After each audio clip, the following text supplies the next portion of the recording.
Hello there my dear students. I hope कि आप सब बिल्कुल ठीक ठाक हैं और सुपर डुपर एक्साइटेड हैं आज की फिजिक्स की क्लास के लिए। मैं हूं आपकी अपनी personal physics tutor doctor Reema मैकमोलन और आपका बहुत बहुत स्वागत है आज की क्लास में। आज हम लोग शुरुआत करेंगे एक सीरीज ऑफ लेक्चर्स की, जिसके अंदर हम लोग सॉल्व करेंगे different kinds of problems on errors in measurements, on propagation of error. तो आज की पहली क्लास के अंदर जिन प्रॉब्लम्स को हम लोग सॉल्व करेंगे, आप देखेंगे कि वो काफी बेसिक और फाउंडेशनल लेवल की प्रॉब्लम्स हैं और इन प्रॉब्लम्स की लिस्ट आपको मिल जाएगी in the form of a PDF document इस लेक्चर की डिस्क्रिप्शन के अंदर। तो मेरी आपसे रिकमेंडेशन है कि आप उन प्रॉब्लम्स को देखिए, सी फॉर योरसेल्फ कि क्या आप उन प्रॉब्लम्स को अपने आप से सॉल्व कर सकते हैं। कोशिश कीजिए। मैंने आपको प्रॉब्लम्स के आंसर्स उस पीडीएफ के अंदर दिए हुए हैं, सॉल्यूशंस नहीं दिए। सॉल्यूशंस आपको इस वीडियो लेक्चर के अंदर मिलेंगे। तो आज तक एरर्स इन मेजरमेंट्स के ऊपर जितनी भी तरह की प्रॉब्लम्स जेईई या फिर नीट के अंदर पूछी गई हैं, उन सब प्रॉब्लम्स को हम लोग सॉल्व करेंगे in this series of lectures. तो आई होप कि आपको ये लेक्चर्स यूजफुल लगे। अगर आपको यूजफुल लगते हैं, let me know in the comments. It really motivates me to make more higher quality lectures for you. Problem number 1 काफी सिंपल प्रॉब्लम है, लेकिन सिंपल प्रॉब्लम्स को करने के बाद, उनको मास्टर करने के बाद ही आप ज्यादा कॉम्प्लिकेटेड प्रॉब्लम्स के ऊपर मूव कर सकते हैं, उनको मास्टर कर सकते हैं। तो इस प्रॉब्लम में लेट्स सी कि हमें क्या करने के लिए बोला गया है। इस प्रॉब्लम के अंदर हमें दिए गए हैं 3 masses M1, M2 and M3 और हमें बोला गया है कि इनका कंबाइंड मास, इन मासेस को आपस में ऐड करके रिजल्ट जो आएगा, कंबाइंड मास आएगा, उसको लिखो in its proper form, that means along with the error. तो हमने लास्ट लेक्चर्स में सीखा है कि ये जो प्लस माइनस करके जो भी हम नंबर लिखते हैं, ये क्या होता है? Error, also known as uncertainty. तो अगर अभी तक आपको मालूम नहीं है कि एरर या फिर अनसर्टेनिटी का मतलब क्या होता है, इसका सिग्निफिकेंस क्या होता है, तो आई रेकमेंड कि आप इससे जो पहले वाले लेक्चर्स हैं उनको देखिए, उनको समझिए, then come to this lecture, then it will make more sense. Alright, तो let's write down M1 92.08 plus minus 0.02 grams. तो ये मैंने M1 लिखा है न्यूमेरिकली, ये इसकी न्यूमेरिकल वैल्यू है। Next what I am going to write is, मैंने M1 को लिखना है अब symbolically in terms of symbols. तो वो होगा M1 bar plus minus delta M1 bar. तो ये M1 बार और डेल्टा M1 बार क्या है, हमने पिछले लेक्चर्स के अंदर डिस्कस किया है इसको। तो जब मैन्युफैक्चरर ने M1 की वैल्यू निकाली, तो मोर देन लाइकली उसने सिर्फ एक ही बार उसको मेजर नहीं किया, उसने मल्टीपल मेजरमेंट्स दी। फिर उन सब मेजरमेंट्स का उसने मीन, उसका एवरेज निकाला और उस एवरेज को बुलाया M1 बार। तो M1 के ऊपर ये जो मैंने लाइन खींची है, इसको बोलते हैं बार। और इसका यूजुअल इम्प्लीकेशन क्या होता है? मीन या फिर ABG is for average. Okay, और ये जो डेल्टा M1 बार है, ये क्या है? Mean absolute error. ठीक है, तो मीन, ये मैंने लगा दिया मीन एब्सोल्यूट एरर M1, ऐसे करके इसको लिखा। ओके, तो जो बार है, ये जो लाइन है, it indicates mean. Alright, I think you got it. Similarly जो M2 है, ये क्या है? 42.132 प्लस माइनस 0.001 ग्राम्स, जिसको हम लोग सिंबॉलिकली लिखेंगे M2 बार प्लस माइनस डेल्टा M2 बार। लाइकवाइज M3, इसकी न्यूमेरिकल वैल्यू है 79.5 plus minus 0.5 grams. Symbolical value है M3 bar plus minus delta M3 bar. Symbolical nahi, by the way, symbolic value. Symbolical is no word. That was slip of tongue. Okay, तो हमने सीखा था last lecture के अंदर कि जब हम इस M1, M2, M3 को ऐड करेंगे तो कैसे करेंगे?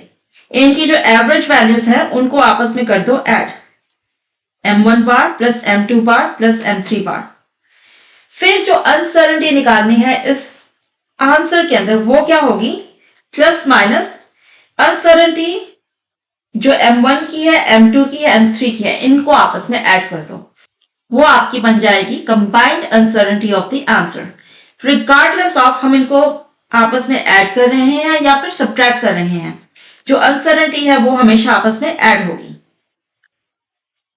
याद है या भूल गए? चलो, अगर भूल गए थे तो दोबारा से याद करवा दिया। ये हो गई। तो चलो अब हम लोग निकालते हैं M1 बार प्लस M2 बार प्लस M3 बार। तो ये हमें क्या दे देगा? 92.08 plus 42.132 plus 79.5 plus minus delta M1 बार 0.02 प्लस डेल्टा M2 बार 0.001 प्लस डेल्टा M3 बार 0.5, और ये सब क्या है? ग्राम्स के अंदर है। ऑलराइट, तो ये जो पहले वाला है इसको निकालने के लिए मैंने कैलकुलेटर यूज किया और मेरा आंसर आया है 213.712 प्लस माइनस इन तीनों को ऐड करेंगे तो आएगा 0.521। अभी जो रूल है अनसर्टेनिटी का वो है कि अनसर्टेनिटी उतने ही नंबर ऑफ डेसिमल प्लेसेस तक होगी जितना कि एक्चुअल आंसर होगा।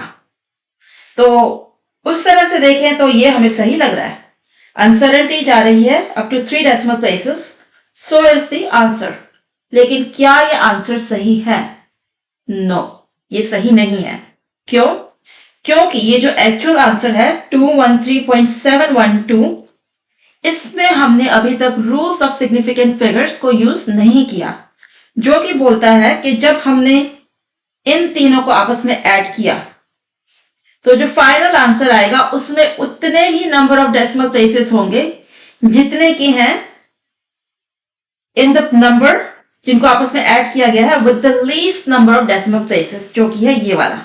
This is the number with the least number of decimal places. तो जो फाइनल आंसर भी होगा वो होगा कहां तक? Up to 1 place after the decimal. तो फाइनल आंसर हो जाएगा 213.7। तो जब हमने फाइनल आंसर निकाला तो वो जा रहा है 1 डेसिमल प्लेस तक, तो दैट मीन्स कि अनसर्टेनिटी कहां तक जाएगी? Up to 1 decimal place. तो ये होगा हमारा फाइनल आंसर। ओके, तो this is a good trick question, specially जब आप लोग सॉल्व कर रहे हैं मल्टीपल चॉइस क्वेश्चंस, वहां पे आपको ये वाला आंसर भी दिया जा सकता है। तो जब तक आप रूल्स ऑफ सिग्निफिकेंट फिगर्स को यूज नहीं करेंगे आपका आंसर सही नहीं होगा। तो bear in mind the rules of sig figs। तो ये थी हमारी problem number 1। Like I said, it was a baby problem. अब करें टॉडलर प्रॉब्लम। ओके, चलो। Problem number 2, in an experiment consisting of 5 trials to measure the time period of a simple pendulum, the following measurements are recorded। तो आप JEE की या फिर NEET की किसी भी बुक को उठा करके देख लो, आप देखेंगे कि सिंपल पेंडुलम के ऊपर मल्टीपल प्रॉब्लम्स दी गई हैं और ज्यादातर प्रॉब्लम्स एक ही तरह की हैं। लेकिन ये जो प्रॉब्लम है ये रियली सिंपल पेंडुलम के ऊपर नहीं है। इसमें सिंपल पेंडुलम का हम लोग कुछ भी फॉर्मूला यूज नहीं कर रहे हैं। लेकिन in a later chapter, in a later lecture, I am going to make one lecture जिसमें सिर्फ सिंपल पेंडुलम की हर तरह की प्रॉब्लम को सॉल्व किया जाएगा। हर तरह की problem as related to errors in measurements, as related to propagation of error. इस प्रॉब्लम के अंदर बेशक हम लोग सिंपल पेंडुलम इन शब्दों को यूज कर रहे हैं, लेकिन इस प्रॉब्लम का सिंपल पेंडुलम के साथ कुछ लेना देना नहीं है। ये प्रॉब्लम एक सिंपल प्रॉब्लम है to find out the mean absolute error, fractional also known as relative error and fractional percent error in a data। ये टाइम पीरियड की बजाय यहाँ पर लेंथ्स हो सकती थी, यहाँ पर हो सकता था कि मासेस हो सकते थे, यहाँ पर फोर्सेस हो सकती थी, कुछ भी फिजिकल क्वांटिटी ले लो। टाइम पीरियड की बजाय वो फिजिकल क्वांटिटी हो सकती थी। तो don't be fooled by this word simple pendulum here. इस प्रॉब्लम का सिंपल पेंडुलम के साथ कुछ भी लेना देना नहीं है। तो हमारे को ये सेट ऑफ डाटा दिया गया है, हमें क्या निकालना है, मीन एब्सोल्यूट एरर। ठीक है भाई, तो हमें दिए गए हैं time periods T1, T2, T3, T4 and T5। इनकी वैल्यूज भी दी गई हैं हमें 20.23, 20.19, 20.34, 20.20, again 20.20, all in seconds। हमें क्या निकालना है, हमें निकालना है mean absolute error, that is delta T बार। उसका फॉर्मूला क्या है, उसका फॉर्मूला है कि ये जो T1, T2, T3, T4, T5 इन सब का एब्सोल्यूट एरर निकालो, उन एब्सोल्यूट एरर्स को आपस में कर दो ऐड, फिर उनको डिवाइड कर दो 5 के साथ। What I mean is, look here, delta T1 plus delta T2 plus delta T3 plus delta T4 plus delta T5, ये हो गया। इसको हम और कैसे लिख सकते हैं, इसको हम लिख सकते हैं as summation of delta ti where I runs from 1 to 5 divided by 5, this is equal to delta t bar। I hope कि आपने फॉर्मूले को इस तरह से लिखा हुआ देखा हो पहले। ये एक कॉम्पैक्ट वे है इस लंबे चौड़े फॉर्मूला को लिखने का। इसका मतलब क्या है, ये जो सिंबल है इसको बोलते हैं सिग्मा, ये है एक ग्रीक लेटर। ठीक है, इसका मतलब क्या होता है, समेशन, सम करो। किसको सम कर रहे हैं, डेल्टा टी आई को। Summation of delta T I where I goes from 1 to 5 means delta T1 plus delta T2 plus delta T3 plus delta T4 plus delta T5 all divided by 5। ठीक है, अब हमें क्या करना है, हमें निकालनी है डेल्टा टीज की वैल्यू। तो चलो पहले निकालते हैं डेल्टा T1। ये क्या होगा, magnitude of T bar minus T1। T बार क्या है, T बार है average of these time periods. तो हमें डेल्टा T1 को निकालने के लिए T बार चाहिए, हमें डेल्टा T2 को निकालने के लिए भी T बार चाहिए। तो अगर मैं फॉर्मूला को एक जनरल फॉर्म में लिखूं, I can write it as delta T I equals modulus absolute value of T bar minus T I, जिसको हम ऐसे भी लिख सकते हैं absolute value of T I minus T bar, क्योंकि ये अंदर चाहे प्लस हो चाहे माइनस हो, एंड में जाके सब प्लस हो जाएगा। क्यों, क्योंकि हम मॉड्यूलस ले रहे हैं। तो हमें डेल्टा टी आई को निकालने के लिए चाहिए टी बार। तो पहले निकालो टी बार। टी बार क्या हो जाएगा, 20.23 प्लस 20.19 प्लस 20.34 प्लस 20.20 प्लस 20.20। अब हमें लगानी है लाइन, जो कि है दुनिया का सबसे मुश्किल काम, एटलीस्ट मेरे लिए। तो I am going to cheat a little bit and use help. Okay, तो इस टी बार को निकालने के लिए हम लोग यूज करेंगे कैलकुलेटर को। ये हमें देगा, ये दे देगा 101.16 डिवाइडेड बाय 5। ओके, ये हमें क्या दे देगा, 101.16 डिवाइडेड बाय 5 हमें दे देगा 20.232 सेकेंड्स, जिसको हमें राउंड ऑफ करना चाहिए टू व्हाट, 20.23 सेकेंड्स। क्यों, क्योंकि ये जो individual values of T1, T2, T3 है, ये कहां तक है, up to 2 decimal places. Therefore जो इनका एवरेज है वो भी कहां तक होना चाहिए, अप टू 2 डेसिमल प्लेसेस। लेकिन जब हम लोग ये डेल्टा टी आई निकालेंगे, I will keep all these 3 digits. क्यों, क्योंकि अगर मैं इस थर्ड डिजिट को डिस्कार्ड कर दूंगी तो देन जो मेरा डेल्टा टी आई है वो अंडर एस्टिमेट हो जाएगा या फिर ओवर एस्टिमेट हो जाएगा। अगर हमें एरर को मिनिमाइज करना है तो जो इंटरमीडिएट कैलकुलेशंस होती हैं उनमें keep all the digits, and में जाके जो चीज नहीं चाहिए, जो डिजिट नहीं चाहिए, उसको एंड में जाकर के डिस्कार्ड किया जाता है। इंटरमीडिएट स्टेप्स के ऊपर डिस्कार्ड करने से हमारा एरर बढ़ जाता है। तो चलो हम निकालते हैं अब डेल्टा टी बार। ठीक है, कैसे निकालेंगे? T bar minus T1 plus T bar minus T2 plus T bar minus T3 absolute values plus T bar minus T4 plus T bar minus T5 absolute value. Line लगेगी यहां पर, divided by 5। Good so फार। तो चलो ये हमें क्या देगा? T bar क्या है? 20.232 minus 20.23 plus 20.232 minus 20.19 plus 20.232 minus 20.34 plus 20.232 minus 20.20 plus 20.232 minus 20.20। इन सबको क्या करना है? हमें डिवाइड करना है किसके साथ? 5 के साथ। इक्वल्स डिवाइड करना है 5 के साथ, बीच में लगानी है ये line. Oh gosh, like I told you, line लगाना is not something I can do. ये लो, लगा दी। Alright, तो अब हमें निकालनी है values ये वाली। तो 20.232 माइनस 20.23 क्या दे देगा? 0.002। ये देगा, इसको यहां पे मान दो 0 है, तो ये दे देगा हमारे को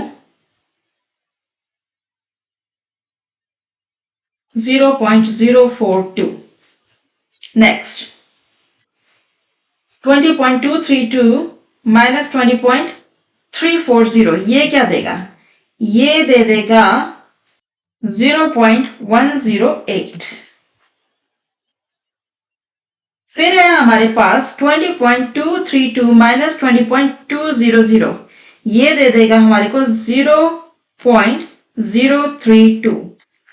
फिर है हमारे पास लास्ट जो कि है 20 और ये लास्ट वाला है हमारे पास 20.232 माइनस 20.200 ये भी हो जाएगा 0.032 डिवाइडेड बाय 5। तो चलो इनको ऐड करते हैं आपस में, क्या आएगा हमारे पास? ये हमें दे देगा 0.216 divided by 5। By the way इसकी यूनिट्स क्या होंगी? Seconds, seconds, seconds. ये हमें क्या दे देगा? 0.0432 सेकेंड्स। Alright, तो लेट्स सी के प्रॉब्लम में हमें क्या निकालने के लिए बोला गया है? मीन एब्सोल्यूट एरर, जो कि हो जाएगा डेल्टा टी बार। हमने अभी अभी निकाला है, ये है 0.0432 सेकेंड्स। नेक्स्ट हमें क्या निकालना है? नेक्स्ट हमें निकालना है fractional, also known as relative error. Fractional error, जिसको कि हम रिलेटिव एरर भी बोलते हैं। फ्रैक्शनल मीन्स ये एक फ्रैक्शन है, रिलेटिव मीन्स ये किसी चीज के रिलेटिव है। किसके रिलेटिव है? विद रिस्पेक्ट टू क्या है? ये है with respect to the mean. तो फ्रैक्शनल एरर होगा delta T bar divided by T bar. Delta T bar है 0.0432 और टी बार हमने क्या निकाला था? 20.232। तो अभी तक I am not going to round numbers off yet. Intermediate steps के ऊपर हम नंबर्स को राउंड ऑफ नहीं करेंगे on the basis of rules for sig figs. जो एंड रिजल्ट्स आएंगे, जो हमारे एंड आंसर्स आएंगे, सिर्फ उन्हीं को हम लोग राउंड ऑफ करेंगे। ये हमें क्या देता है?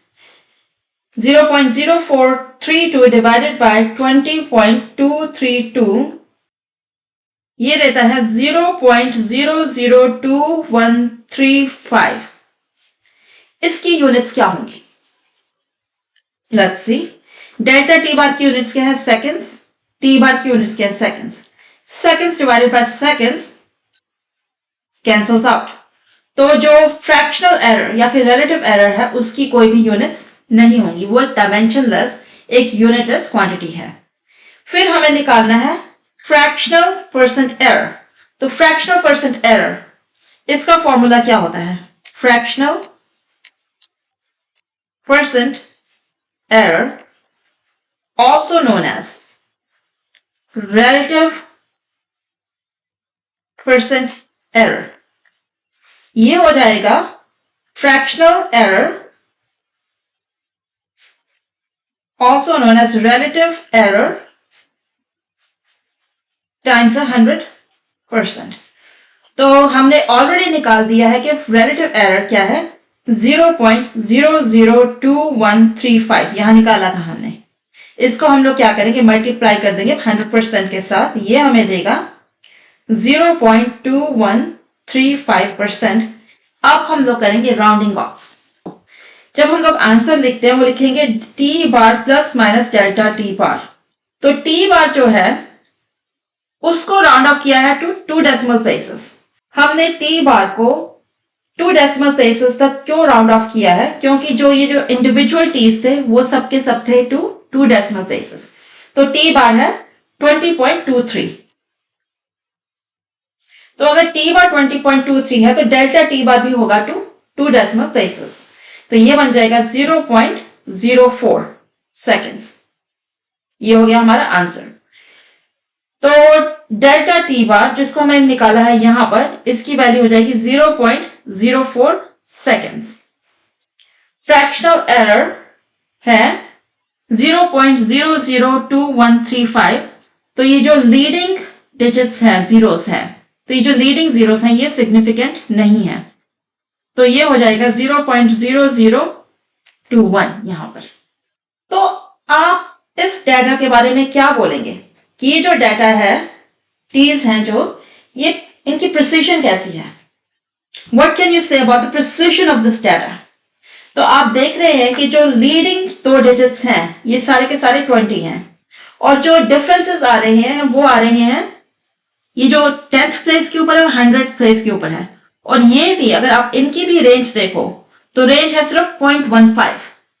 तो ये बहुत प्रिसाइज डाटा है, सो वेरी प्रिसाइज। हमने प्रिसिशन के बारे में पढ़ा था लास्ट लेक्चर के अंदर। तो आपको अगर याद नहीं है कि प्रिसिशन क्या होता है, please review last lecture. Problem number 3 बिल्कुल प्रॉब्लम नंबर 2 के जैसी है। इसमें भी हमें 5 रीडिंग्स दी गई हैं और हमें सेम चीज कैलकुलेट करने के लिए बोली गई है, जो कि है mean absolute error, fractional error और फ्रैक्शनल परसेंट एरर। इस प्रॉब्लम को यहां पर डालने का मेरा पर्पस है कि आप इसको खुद से सॉल्व करें। मैंने आपको एक एग्जाम्पल प्रॉब्लम दिखा दी नंबर 2, उसको देखने के बाद इसको खुद से सॉल्व करो and then come back to check your answer. ठीक है? ऑलराइट। तो आई एम असूमिंग कि आपने इसको ऑलरेडी अपने आप से सॉल्व कर लिया है। Now I am going to solve it for you और आप अपना आंसर को चेक कर लो। हमें दिए गए हैं 5 readings in an experiment. Let's call this as x1, x2, x3, x4 and x5। क्या वैल्यूज हैं इनकी? इनकी वैल्यूज है 100.2 यूनिट, हमें कोई यूनिट नहीं दी गई है, यूनिटलेस क्वांटिटी है। 99.8 for x2, 98.5 for x3, 101.7 is x4 and 97.9 हो गई हमारे पास x5। तो हमें निकालनी है मीन एब्सोल्यूट एरर, जो कि होता है delta x bar. Delta x bar को हम लोग कैसे निकालेंगे? ये हो जाएगी summation of all the delta x i's. I जा रहा है 1 to 5। अगर हमारे पास 6 रीडिंग्स होती तो हम कहते हैं आई गोज फ्रॉम 1 to 6। 6 को हम ऊपर लिखते हैं समेशन के। अगर हमारे पास 10 वैल्यूज दी गई होती x5 x की, तो हम लोग लिखते कि i गोज फ्रॉम 1 to 10। ठीक है? डिवाइड करेंगे जहां तक ये i की वैल्यू जा रही है जो कि 5 उसके साथ।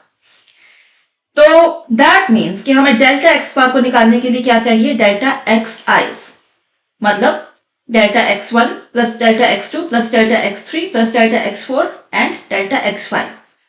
तो डेल्टा xi को हम लोग कैसे निकालते हैं, ये होता है alright summation i goes from 1 to 5 x bar minus xi, ये है equal to delta xi divided by 5। तो हमें डेल्टा xi को निकालने के लिए क्या चाहिए, अब x बार।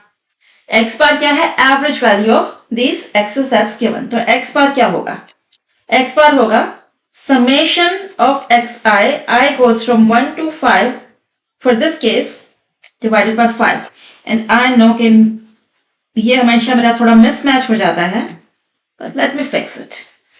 तो हमें निकालना है summation of xi's, क्या आएगी हमारे पास, ये आ जाएगी, I'm not going to write it down, लेकिन I think you know ये होती है 100.2 जो कि है x1 प्लस 99.8 जो कि है x2 प्लस 98.5 जो कि है x3 प्लस 101.7 जो कि है x4 प्लस 97.9 जो कि थी हमारी x5।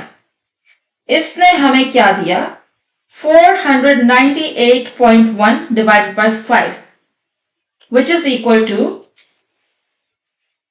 99.62। अगर हमें सिर्फ x बार की वैल्यू निकालनी होती, अगर हमारा गोल सिर्फ इतना ही होता तो हम इसको राउंड ऑफ करते टू 1 डेसिमल प्लेस, ये सारे के सारे हैं अप टू 1 डेसिमल प्लेस, तो ये हो जाती 99.6। फाइनल आंसर लॉक कर दिया जाए। लेकिन हमें इस x बार को यूज करके डेल्टा x बार को निकालना है, तो हम अभी x बार को राउंड ऑफ नहीं करेंगे। अगर हमने x बार को राउंड ऑफ करके डेल्टा x बार निकाला तो हमारा एरर ज्यादा हो जाएगा, हम ओवर एस्टिमेट कर लेंगे एरर को। तो एरर को मिनिमाइज करने के लिए कीप दिस, ओके। तो चलो निकालते हैं डेल्टा x बार, ये क्या होगा, ये हो जाएगा 99.62 minus x1 100.2 plus x bar which is 99.62 minus x2 plus x bar which is 99.62 minus x3 which is 98.5। Alright, थोड़ा सा कट ऑफ हो रहा है, ये लो, प्लस आएगा 99.62 जो कि है x बार माइनस x4 101.7 प्लस x बार 99.62 माइनस x5 97.9। इसको हम लोग डिवाइड करेंगे किसके साथ, इसको हम लोग डिवाइड करेंगे 5 के साथ।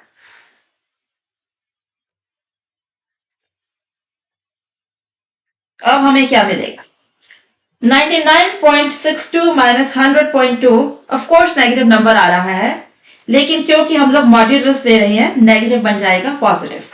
तो क्या मिल रहा है हमें, लेट्स सी, 100.2 माइनस 99.62 0.58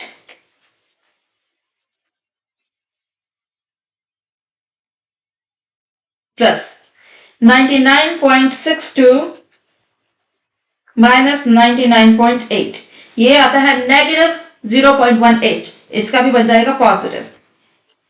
फिर है 99.62 माइनस 98.5, ये दे देगा 1.12।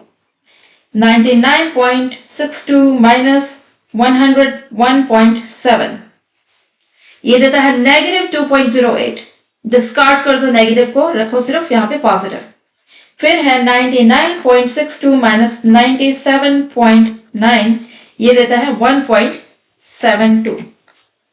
इन सबको हम लोग करेंगे ऐड, फिर कर देंगे डिवाइड बाय 5। ये हमें क्या देगा, 0.58 plus 0.18 plus 1.12 plus 2.08 plus 1.72 5.68 divided by 5 हमें देता है 1.136। इसकी कोई डायमेंशंस नहीं है, कुछ यूनिट्स नहीं है, तो हमें यहां पर कुछ भी लिखने की जरूरत नहीं है, जस्ट एक नंबर है।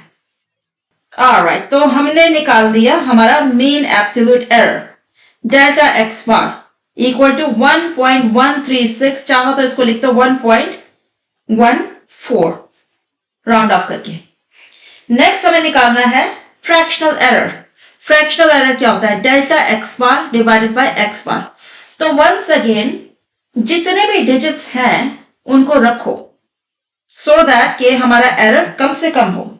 1.136 डिवाइडेड बाय 99.62 क्या देगा ये हमें?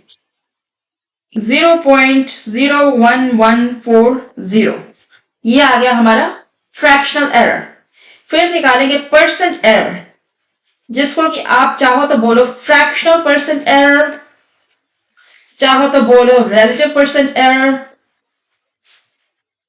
या फिर बोल दो सिंपली परसेंट एरर, जो कि होता है फ्रैक्शनल एरर टाइम्स 100। तो ये हो जाएगा हमारे पास 0.01140 टाइम्स 100। ये क्या दे देगा? 1.140% which is same as 1.1%। तो ये हमारा आंसर आ गया 1.1%। तो हमारे तीन आंसर्स क्या है यहाँ पर?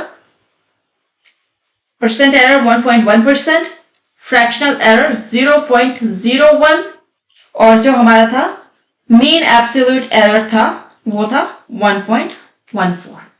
ओके, प्रॉब्लम नंबर 4 के अंदर हमें बोला गया है रिलेटिव एरर निकालो in the measurement of two lengths L1 and L2। तो ये जो लेंथ्स है इनको दिया गया है इन terms of there proper form, L1 bar plus minus delta L1 बार। तो L1 क्या है? 1.02 प्लस माइनस 0.01 मीटर्स। तो जस्ट बाय सिंपल कंपैरिजन आप देख रहे हैं कि ये जो L1 बार है ये क्या है? इक्वल टू 1.02 मीटर्स, और डेल्टा L1 बार ये क्या है? Equal to 0.01 metres. जब हमें निकालना है relative error in the measurement of L1, कैसे निकालेंगे? रिलेटिव, जिसको हम लोग फ्रैक्शनल भी बोलते हैं, एरर इन L1, उसका फॉर्मूला है delta L1 bar mean absolute error in the measurement of L1 divided by the mean value of L1। तो डेल्टा L1 बार क्या है? 0.01 divided by L1 bar is 1.02। ऊपर भी है मीटर, नीचे भी है मीटर, मीटर हो गया मीटर के साथ कैंसिल। अब हमें निकालना है 0.01 डिवाइडेड बाय 1.02। ये हमें देता है 0.0098। तो अगर हमें निकालना होता परसेंटेज एरर, जो कि है रिलेटिव परसेंटेज एरर या फिर फ्रैक्शनल परसेंट एरर, लेकिन टर्म्स रिलेटिव और फ्रैक्शनल वो इंप्लाइड है, हमें इसको लिखने की जरूरत नहीं है। Percent error in L1 is equal to delta L1 bar divided by L1 bar times 100. I like to write percent here. कुछ लोग लिखते हैं, कुछ लोग नहीं लिखते। आपको लिखना है लिखो, नहीं लिखना मत लिखो, लेकिन एंड में परसेंट लिख देना, कोई फर्क नहीं पड़ेगा। तो हमें मालूम है कि ये जो डेल्टा L1 बार ओवर L1 बार हमने ऑलरेडी निकाल लिया है, इक्वल टू 0.0098। इसको मल्टीप्लाई कर देंगे टाइम्स 100%, ये हमें दे देगा 0.98% एज द आंसर। तो ये हमने निकाल लिया relative error in the measurement of L1। तो ये मैंने आपको बहुत इलेबोरेटली दिखा दिया है। तो बहुत सिंपली, बहुत ही तो सिमिलरली हम लोग निकाल लेंगे रिलेटिव या फिर fractional error in the measurement of L2। Delta L2 bar divided by L2 bar 0.1 metres, ये है delta L2 bar 0.1 metres divided by L2 bar जो कि है 91.2 मीटर्स। तो मीटर मीटर हो जाएंगे आपस में कैंसिल, आंसर आएगा 0.1 डिवाइडेड बाय 91.2 देता है 0.00109। ओके, हमारी प्रॉब्लम नंबर 5 प्रॉब्लम नंबर 1 के जैसी है। मैंने जानबूझ करके ये गैप डाला है between problem 1 and problem 5 so that कि आपको दोबारा से सोचना पड़े कि आपने 1 में क्या किया था। ओके, तो हमें इस प्रॉब्लम में क्या दिया गया है, 5 lengths are measured in one experiment. Lengths हैं P, Q, R, S and T। हमें क्या निकालना है, हमें कैलकुलेट करने हैं following expressions in their proper form. ठीक है, तो पहला है P plus Q plus R।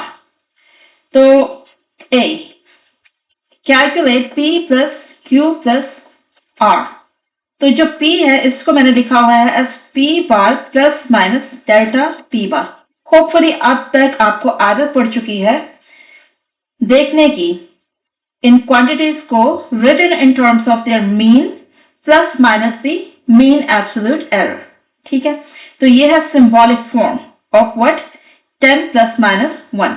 तो P बार क्या है 10, डेल्टा P बार क्या है 1 फॉर एग्जाम्पल।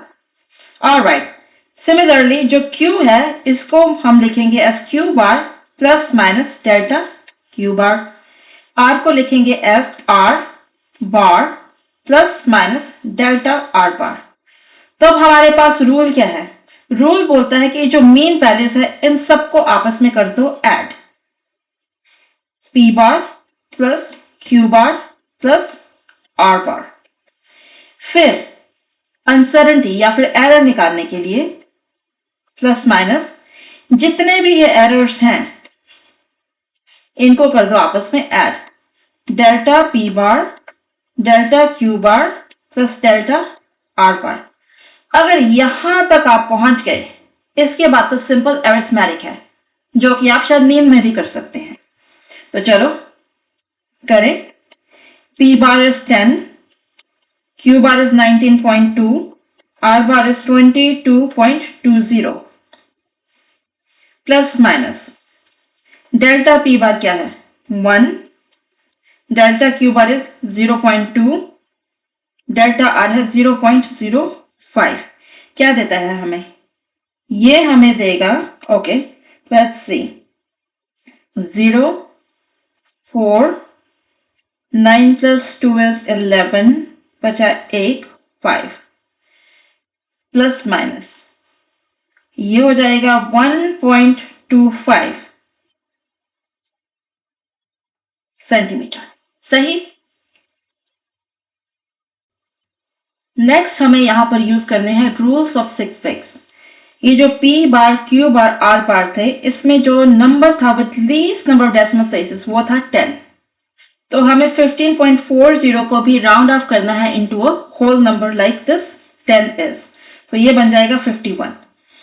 अगर अब ये आंसर 51 है तो इसकी जो अनसर्टेनिटी, इसका एरर होगा वो भी एक होल नंबर ही होगा। तो 1.25 इसको हम लोग राउंड ऑफ कर देंगे टू 1। ये हो गया हमारा फाइनल आंसर, लॉक कर दिया जाए। नेक्स्ट हमें क्या निकालना है, T minus R, sorry clear, समझ आ गया, बच्चों का खेल था, बिल्कुल था।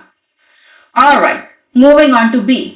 अपने आप से करो, अपने आप से करने के बाद आकर के अपने आंसर को चेक करो। हमें निकालना है T minus S plus R।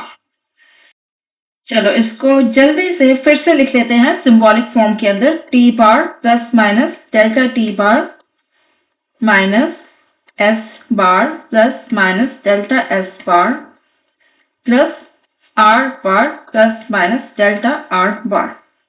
ये हमें क्या देगा, T बार माइनस S बार।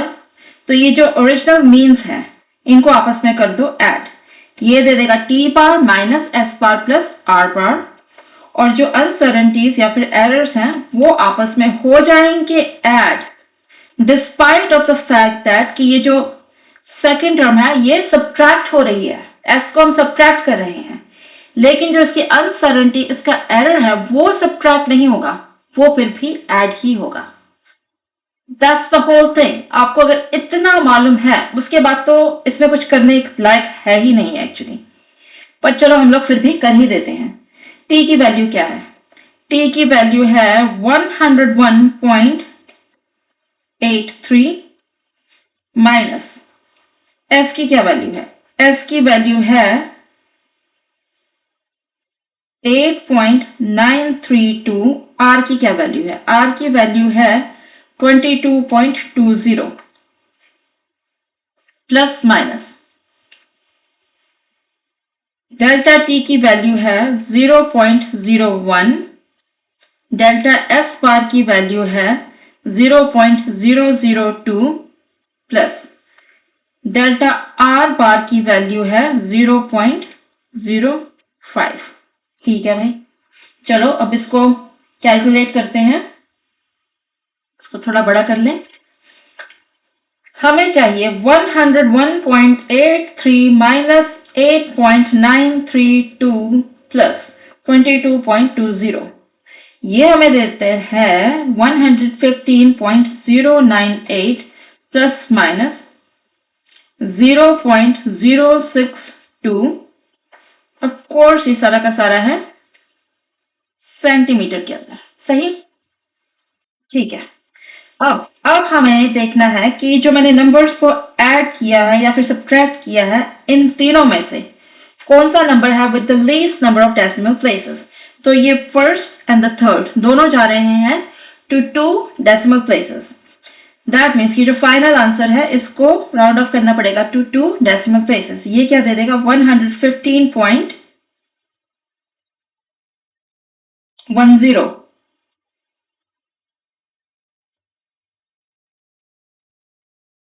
प्लस माइनस ये जो अनसर्टेनिटी है ये भी हो जाएगी टू 2 डेसिमल प्लेसेस ना, 0.06 सेंटीमीटर्स। ये हो गया आपका आंसर, सही? Ready to move on to little more challenging problem? चलो इससे जो नेक्स्ट प्रॉब्लम है जो कि है प्रॉब्लम नंबर 6। कितने कर लिए हमने अभी तक प्रॉब्लम्स? 5 प्रॉब्लम्स कर ली। 6 प्रॉब्लम। चलो अब हम लोग जाएंगे प्रॉब्लम नंबर 6 के ऊपर। तो क्या बोलते हैं उसको, थोड़ा सा चैलेंजिंग बनाए। चलो बनाते हैं। Problem number 6। A physical quantity y depends on 3 other physical quantities which are a, b and c as shown by the equation below. Okay. What is the percent error in the measurement of y if the relative errors in the measurement of a, b and c are given as 2%, 1% and 4% respectively? तो यहां पर y जो दिया गया है इसमें कुछ भी एडिशन या फिर सब्ट्रैक्शन नहीं हो रही। जितने भी फिजिकल क्वांटिटीज हैं जो कि 3 हैं ए बी सी, ये आपस में या तो मल्टीप्लाई हो रही हैं या फिर डिवाइड हो रही हैं। इनके लिए रूल थोड़ा डिफरेंट रहेगा, थोड़ा नहीं बिल्कुल ही डिफरेंट रहेगा। अब तक जो हमने रूल किया था इससे पहले वाली प्रॉब्लम के अंदर फॉर इंस्टेंस, ये सिंपल था, इसमें अनसर्टेनिटीज आपस में ऐड हो रही थी, राइट? उसमें हम लोग जब भी किसी भी नंबर ऑफ फिजिकल क्वांटिटीज को आपस में ऐड या फिर सब्ट्रैक्ट कर रहे थे तो उनको तो आपस में ऐड या फिर सब्ट्रैक्ट कर दो, जो भी करने के लिए बोला गया है।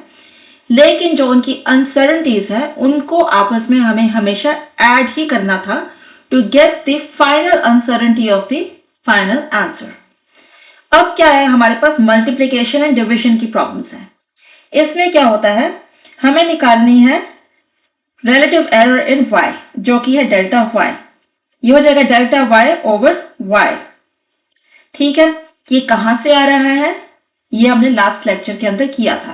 पहले हम ये जो इनिशियल इक्वेशन है इसमें दोनों साइड्स का नेचुरल लॉग लेते हैं, उसके बाद हम दोनों साइड्स को डिफरेंशिएट करते हैं, उसके बाद जो मैं लिखने जा रही हूँ वो आएगा। बट ये इतना सिंपल है कि आप इसकी 2-4 प्रॉब्लम्स करोगे, आपके दिमाग में चीज बैठ जाएगी।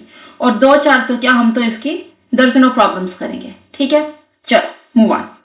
अब क्या करेंगे, ये जो ए स्क्वायर्ड है, इसका जो स्क्वायर है, इसकी जो पावर है वो हो जाएगी coefficient times the fractional error in A. Similarly जो b है, इसकी पावर बन जाएगी कोएफिशिएंट और ये मल्टीप्लाई करेगी फ्रैक्शनल एरर इन b, जो कि है delta b over b plus. अब ये जो नीचे दिया गया है square root of c cube, ये क्या बन जाता है, a square b5 divided by c to the power 3 half. Correct, square root of c cube यही बनेगा ना, c to the power 3 half. तो इवन दो ये जो c to the power 3 half जब ये ऊपर आता है, इसकी पावर नेगेटिव हो जाती है। लेकिन जब हम इसको इस फॉर्म में लिखते हैं तो हर चीज को, हर पावर को हम पॉजिटिव ही लिखेंगे। हम नेगेटिव्स को डिस्कार्ड कर देते हैं when we are finding out the cumulative error, when we are finding out the aggregate error किसी भी एक्सप्रेशन का, जो कि एडिशन हो, चाहे वो सब्ट्रैक्शन हो, मल्टीप्लीकेशन हो या फिर वो डिविजन हो। तो ये हो जाएगी 3 halves times delta c divided by c. तो वंस अगेन c की पावर थी माइनस, लेकिन जब वो कोएफिशिएंट बनके यहां पर लिखी जा रही है, वो एज पॉजिटिव टर्म ही लिखी जाएगी, एज पॉजिटिव कोएफिशिएंट ही लिखी जाएगी। ठीक है, तो ये थोड़ा सा डिफरेंट सी चीज है, लेकिन चीजों का थोड़ा डिफरेंट होने का एक फायदा होता है, उनको याद करना आसान हो जाता है। जो नॉर्मल चीजें होती हैं वो तो बाकी चीजों के साथ मिक्सअप हो जाती हैं, वो भूल जाती हैं। लेकिन जो थोड़ी सी यूनिक चीजें होती हैं, डिफरेंट सी चीजें होती हैं, उनको याद करना आसान होता है। आई मीन, आप सड़क के ऊपर जा रहे हो और आपको लेट्स से एक लाल रंग की गाय दिखती है, शायद आपको पूरी उम्र लाल रंग की गाय नहीं भूलेगी। क्यों? क्योंकि वो यूनिक थी। तो यहां तक पहुंच गए, तो हमें दिया क्या गया है, हमें दिए गए हैं percent errors, right. Percent error कहां से आते हैं? वो आते हैं जब हम इस इक्वेशन को मल्टीप्लाई करते हैं बाय 100। वो क्या दे दे कि delta Y divided by Y times 100%, क्योंकि मुझे यहाँ पे परसेंट लिखने का शौक है। कुछ लोग नहीं लिखते, हम लिखते हैं। आप लिखो ना लिखो कोई फर्क नहीं पड़ता, मतलब परसेंट एरर ही है। ये हो गया। अब हमें दिया क्या गया है? हमें दिया गया है कि जो delta A over A times 100%, इसकी वैल्यू क्या है? 2%। उसके बाद देखो, हमें ये जो delta B over B times 100%, इसकी वैल्यू क्या दी गई है? ये 1%। यही नहीं, हमें ये डेल्टा सी ओवर सी टाइम्स 100%, इसकी वैल्यू क्या दी गई है? यहां पे ये 4%।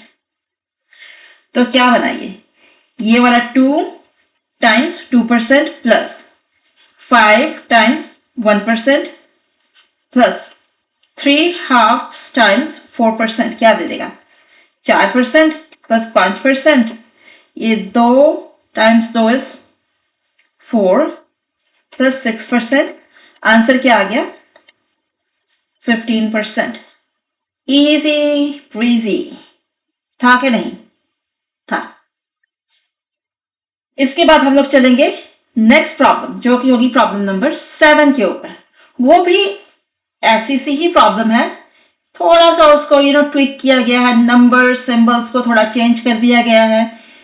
वो प्रॉब्लम आप अपने आप से सॉल्व करो, अपने आप से सॉल्व करने के बाद आकर के चेक करो। I know I am speaking like a broken record कि आप खुद से करो, खुद से करो, खुद से करो, लेकिन उसका एक रीजन है, और वो रीजन आपको मालूम है कि जब तक आप प्रॉब्लम्स को खुद नहीं करोगे अपने हाथों से, आपको कभी भी अपने ऊपर कॉन्फिडेंस नहीं आएगा कि आप खुद से कर सकते हो।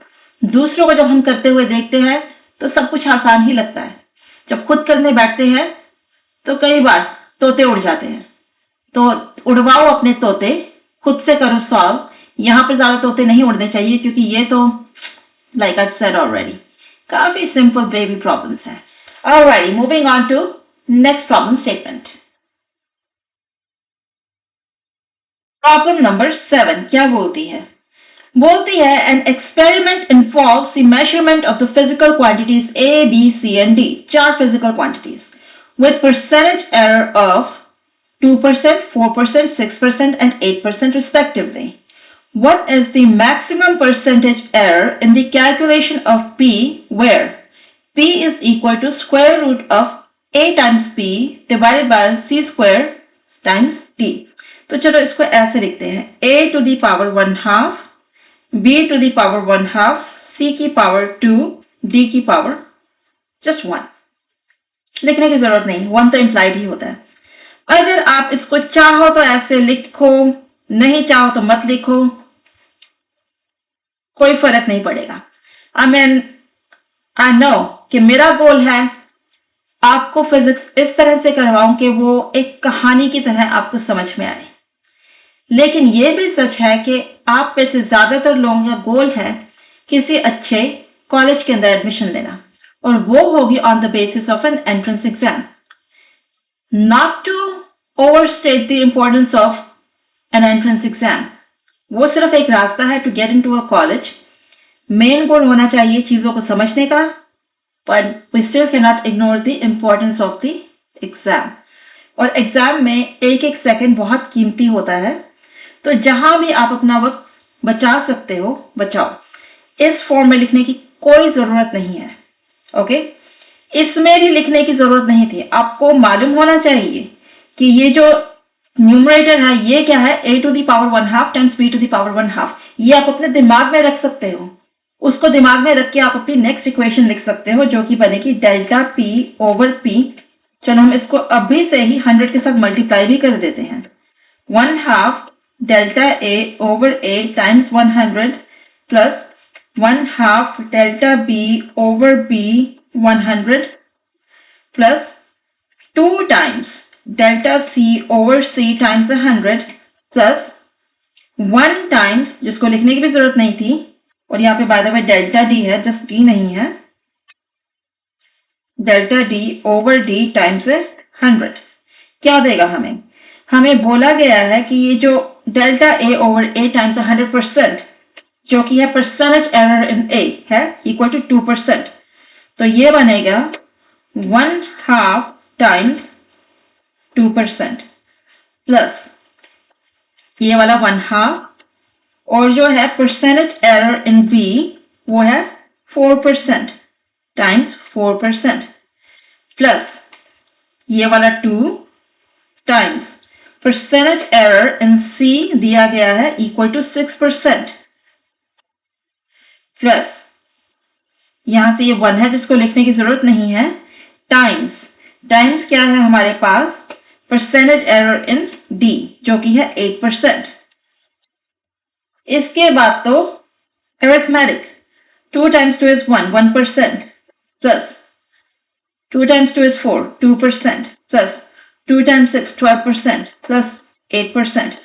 12 plus 8 is 20, 20 plus 3 is 23%. ये आ गया हमारा full and final answer. Cool? I think so. करने के बाद काफी accomplished फील होता है कि नहीं? मुझे ही होता है कि आपको भी होता है. बहुत मजा आता है जब प्रॉब्लम सॉल्व होती हैं. ये रही इस लेक्चर की last problem. Calculate the following quantities for a sphere whose radius is measured to be equal to 35 centimeters with a percentage error of 5%. ठीक है, तो रेडियस क्या दिया गया है, 35 सेंटीमीटर्स प्लस माइनस 5%.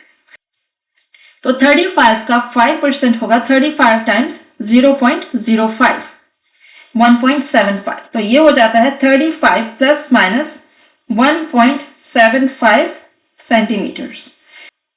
तो अगर हमें रूल्स को बहुत अच्छी तरह से फॉलो करना है तो इसको लिखना पड़ेगा 35 प्लस माइनस 2 सेंटीमीटर्स. रूल्स कौन से हैं मैंने अब तक आपको बहुत बार समझा दिया, तो होपफुली आपको आते हैं. हमें क्या निकालना है, uncertainty in the measurement of the radius. निकाल दी, ये रही डेल्टा आर 1.75 सेंटीमीटर. नेक्स्ट निकालो percent error in the volume of the sphere. Okay, तो ये हो गई हमारे पास a. Percent error in the volume of the sphere, volume of sphere होता है 4/3 टाइम्स पाई आर क्यूब्ड। ठीक है, मैंने यहाँ पे अपर केस आर लिख दिया है, उससे पहले लोअर केस लिखा है, तो चलो इसको भी बना देते हैं लोअर केस। तो हमें निकालना है percent error in the volume of the sphere, वो होगा delta V over V times 100। हमें ये निकालना है, तो वो आएगा यहां से 4/3 टाइम्स द पाई। ये क्या है? कांस्टेंट। तो ये जो नंबर है कांस्टेंट है, इसमें कुछ भी अनसर्टेनिटी नहीं है, तो इसको हम लोग इग्नोर कर देंगे। तो हम देखेंगे सिर्फ अनसर्टेनिटी इन आर। तो आर की पावर क्या है? 3, वो आ जाएगी as coefficient of the percent error in radius R, ऐसे। तो हमें मालूम है अब कि जो परसेंटेज एरर इन आर है वो क्या है? 5%। हमें दिया गया है, करेक्ट? तो ये हमें ऑलरेडी दिया गया है, ये क्या है? 5%। तो वॉल्यूम में एरर कितना आ जाएगा? 15%। अगर आपको इसको लंबे मेथड से करना है, हम लोग वो भी कर सकते हैं। कैसे? देखो, आंखें खोल करके देखो। 3 टाइम्स डेल्टा आर हमने निकाला है 1.75 डिवाइडेड बाय आर क्या है? 35 टाइम्स क्या है? 100। देखो ये क्या देता है? ये हमें देगा 3 टाइम्स 1.75 टाइम्स 100, ये हो जाता है 525। इसको डिवाइड करेंगे 35 के साथ, अब 15 आ गया, सेम वही चीज। इसके बाद हमें निकालनी है uncertainty in the calculation of the volume delta V. ठीक है, हमें मालूम है कि delta V divided by V is equal to 15%, जिसको कि हम लोग और कैसे लिख सकते हैं? यहां पे परसेंटेज थी, इसको हम लिख सकते हैं delta V over V equals 15% divided by 100%। इसमें हमने दोनों साइड्स को डिवाइड कर दिया 100 के साथ। ये क्या दे देगा? Delta V divided by V equals 0.15। यहां से हमें निकालना है डेल्टा वी। डेल्टा वी क्या हो जाएगा? 0.15 टाइम्स वी। दोनों साइड्स को इसमें हमने मल्टीप्लाई कर दिया v के साथ। v क्या है? 0.15 को v के साथ मल्टीप्लाई करना है। v होता है 4/3 टाइम्स पाई आर क्यूब्ड। ठीक है भाई, चलो 0.15 टाइम्स 4/3 टाइम्स पाई, आर क्या था? 35 क्यूब्ड सेंटीमीटर क्यूब्ड। क्या देगा ये हमें? ये हमें देगा, लेट्स सी, अरे बाप रे, बहुत लंबा चौड़ा आंसर है ये तो। ये दे रहा है 26939.157 क्यूबिक सेंटीमीटर्स। ये है डेल्टा वी। तो वी क्या था? वी हो जाएगा 4/3 पाई आर क्यूब्ड। ये हमें क्या दे देगा? ये देगा 4/3 times pi times 35 times 35 times 35, 179,594.38 cubic centimetres. तो आंसर होता है v plus minus delta v is equal to 179,594 plus minus 26939 cubic centimetres. तो काफी बड़ा आंसर है ये।